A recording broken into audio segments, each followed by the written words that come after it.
Compartilhe, inscreva-se no canal, deixe seu like e faça um comentário. Só assim você estará nos ajudando a fazer com que esse vídeo chegue a mais e mais pessoas. O nosso crescimento depende da sua ajuda. Me chamo Isa.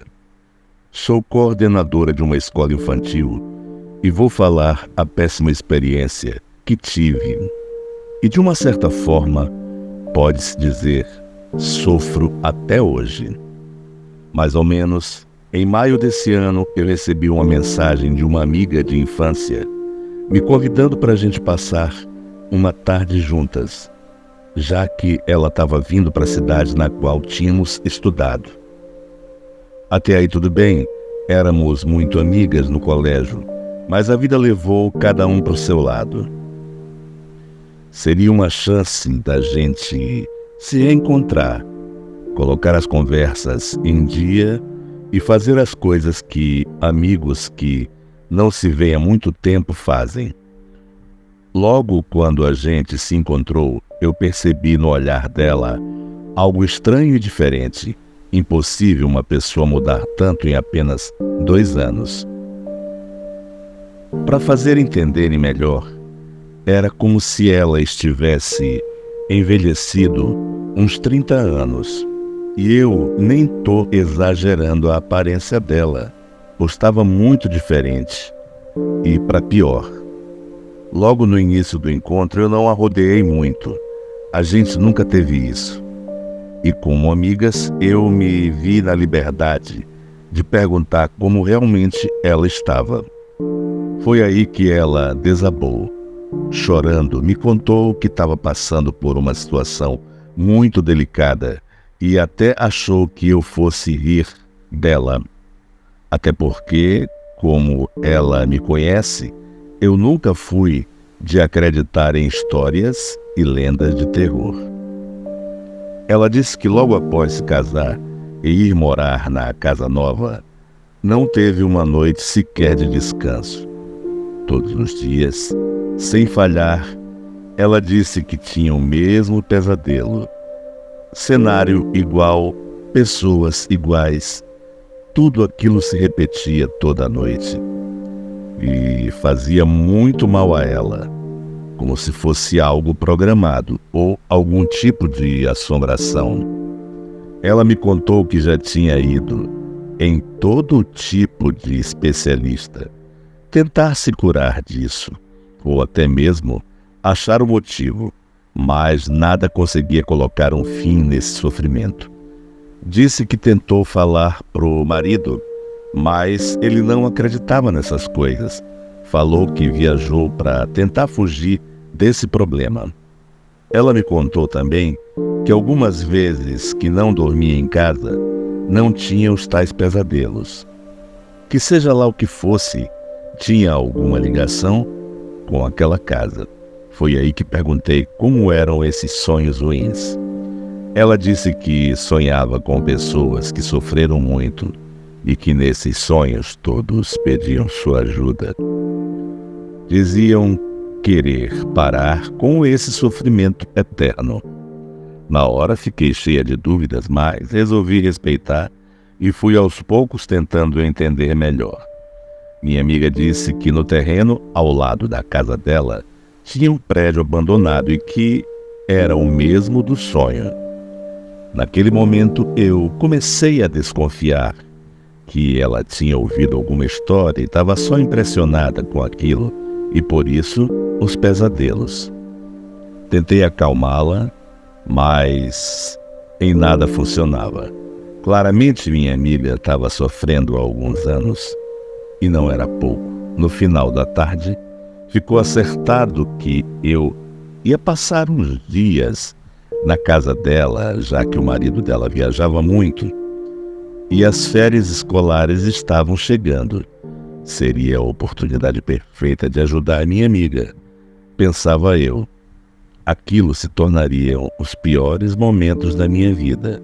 Passaram 2 meses até que eu pudesse ir à casa dela. Segundo ela, os pesadelos estavam iguais e pouca coisa tinha mudado. com um pouco mais de tempo para conversar, eu fui ver a fundo esse tal problema. Ela contou mais alguns detalhes do sonho e, por fim, resolvemos ir até o prédio abandonado. Já ela, cansada de tanto sofrer, por mais que tivesse medo, era o único jeito de tentar pôr um fim nisso tudo. O prédio era uma construção grande, mas abandonada. Havia décadas. Antigamente abrigava um hospício que ficou famoso por seus métodos brutais de tratamento. Só soube disso depois. Eu e minha amiga, naquela tarde, decidimos entrar. Era eu totalmente incrédula e ela morrendo de medo. Entramos pelo que parecia ser uma porta dos fundos, que estava entreaberta. O interior estava escuro e úmido, com teias de aranha penduradas em todos os cantos. As paredes estavam descascadas, com camadas de tinta desbotada. Uma sensação estranha começou a me envolver assim que coloquei os pés lá dentro. Nem me dei conta de que, se qualquer coisa acontecesse lá dentro, não tinha ninguém para nos ajudar. Mas na hora nem me dei conta, e vontade de fazer aquilo parar era maior. À medida que a gente ia entrando nos cômodos, começamos a ouvir sussurros, como se vozes distantes falassem ou tentassem se comunicar conosco. Logo de início ignorei, achando que seria coisa da minha imaginação. Eu pensei, ela falou tanto sobre isso que estou ouvindo até vozes. Mas à medida que a gente andava pelos corredores, os sussurros se tornavam mais altos e mais ameaçadores. Foi aí que ela me perguntou, "Tá ouvindo?" Eu ainda pensei em dizer não, mas não deu mais para esconder. As portas dos quartos estavam todas fechadas, mas não trancadas. À medida que a gente abria uma porta, fomos nos deparando com cenas aterrorizantes. Aquilo era um testemunho sombrio do que havia acontecido ali. Enquanto a gente andava, nos separamos por um momento.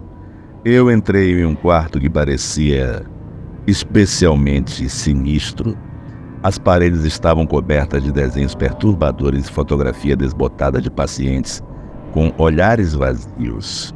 Quando de repente a porta se fechou atrás de mim e fui deixada na escuridão completa. Gritei e bati na porta, mas ela estava emperrada.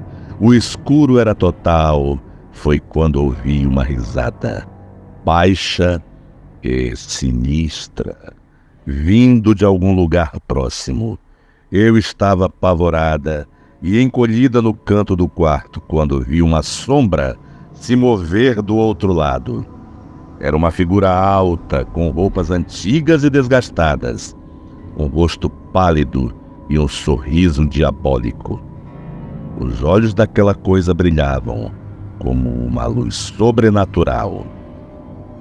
Minhas pernas se recusaram a obedecer, enquanto eu observava horrorizada aquela figura se aproximando lentamente.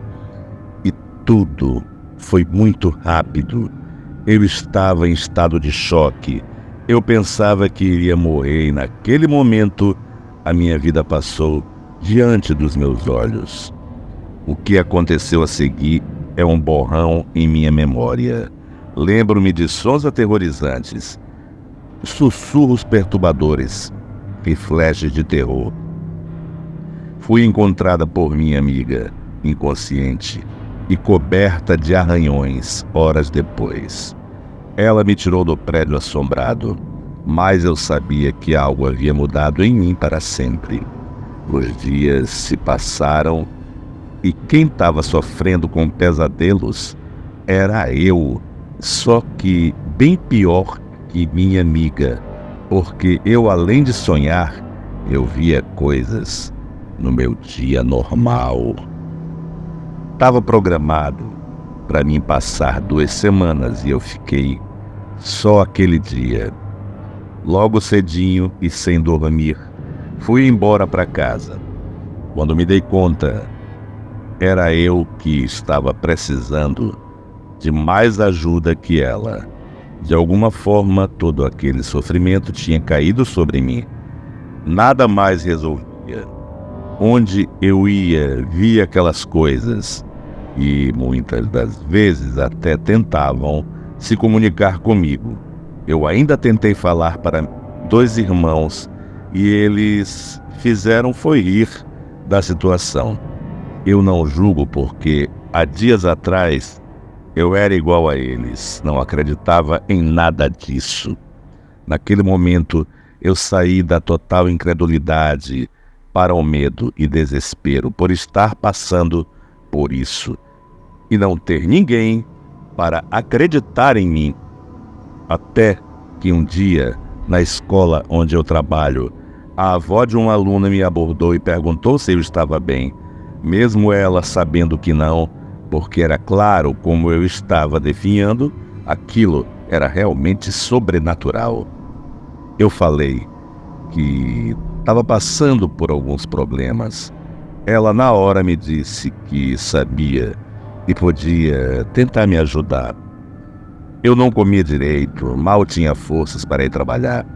Era questão de tempo acontecer algo pior comigo.